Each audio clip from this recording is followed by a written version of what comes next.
আজকে চলে এসেছি আমার বাবার বাড়ি। আর দেখো এখানে কত রকমের সবজি লাগানো আছে। এই যে দেখো এটা আলু, আর এই দিকে দেখো পুরোটাই আলু আলু আলু, মটরশুঁটি, পেঁয়াজ, এদিকে হয়েছে বাঁধাকপি, আর এই যে দেখো এখানে হয়েছে শাক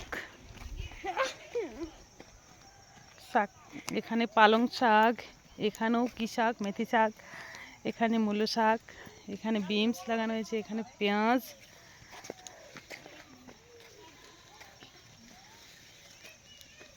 এখানে মটর,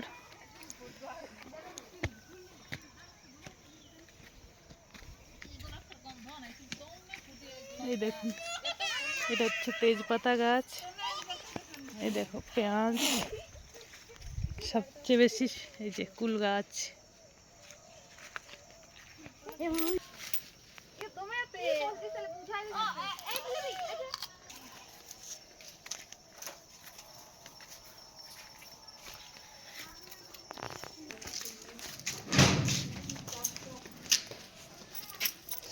ধর সাদাটা দেখাচ্ছি তুলতে।